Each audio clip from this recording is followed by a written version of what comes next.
Good day. I am here to show you the financial position of SM Investments Corp. before and after its acquisition of shares in Philippines Urban Living Solutions Incorporation, or PULS. So first off, this table right here indicates the financial position of SM before it acquired the PULS. So we picked the year 2016 and 2015. As you can see, total assets increased by 9.7 to 861.5 billion from 785.5 billion in 2015. Likewise, total liabilities increased by 11.3% to 446.7 billion from 401.5 billion in 2015. Current assets increased by 25.8% to 219.1 billion from 174.2 billion in 2015. Current assets encompasses the cash and cash equivalents, time deposits, investments held for trading and sale, merchandise inventory, and other current assets. Non-current assets increased by 5.1% to 642.4 billion from 611.3 billion in 2015. This encompasses AFS investments, investments in associate companies and joint ventures, time deposits, investment properties, land and development, intangibles, and other non-current assets. For the current liabilities, it increased by 6.3% to 134.8 billion from 126.8 billion in 2015. This encompasses bank loans, current portion of long-term debt, accounts payable and other current liabilities, dividends payable, and income tax payable.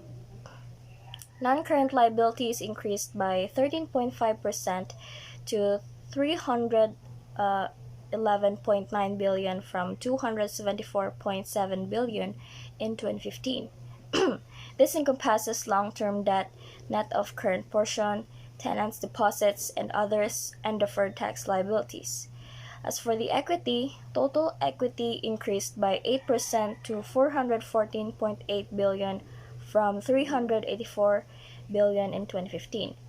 This encompasses equity attributable to owners of parent, which increased by 7.3%, and non-controlling interest, which increased by 9.9%, due mainly to the increase in net assets of certain subsidiaries that are not wholly owned.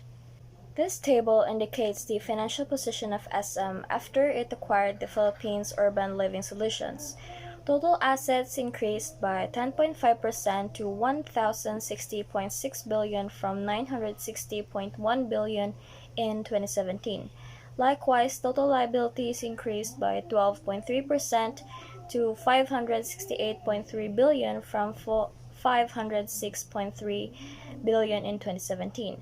For current assets, it increased by 13.7% to 241.7 billion from 212.5 billion in 2017. Cash and cash equivalents increased by 6.7% due mainly to net proceeds from loans partially offset by investments and capital expenditures. Financial assets decreased by 52.6% due mainly to maturity of certain investments in bonds in 2018. Merchandise inventories increased by 14.6% and other current assets increased by 10.8%.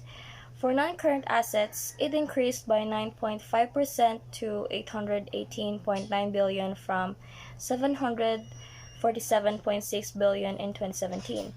This encompasses investments in associate companies and joint ventures, which increased by 7.3%. The increase mainly represents equity in net earnings of associates in 2018 and investments in new associates, partly offset by dividends received in 2018. Time deposits decreased by 91% due mainly to reclassification of maturing time deposits to current. On the other hand, the current portion of time deposits increased by 95.2%. There was also significant increase in property and equipment, investment properties, land and development, and other non-current assets. For current liabilities, it increased by 20.9% to 212.7 billion from 175.9 billion in 2017. Bank loans decreased by 21.9%. The accounts payable and other current liabilities increased by 17.1%. Income tax payable increased by 93.3%. The current portion of long-term debt increased by 52.6%, and dividends payable increased by 32.9%.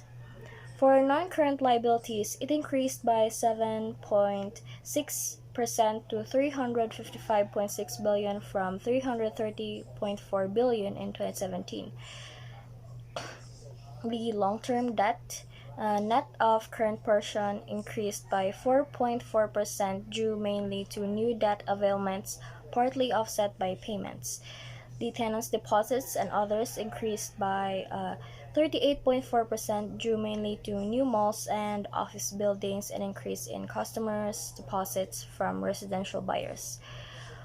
The total equity increased by 8.5% to 492.3 billion from 453.8 billion in 2017. Equity attributable to owners of the parent increased by 7.7%, while non-controlling interest increased by 10.5% due mainly to the increase in net assets of subsidiaries that are not wholly owned. So to sum it up, there was a significant increase of the figures in the financial position due to projects being developed, construction accomplishments, acquisitions, investments, and many more.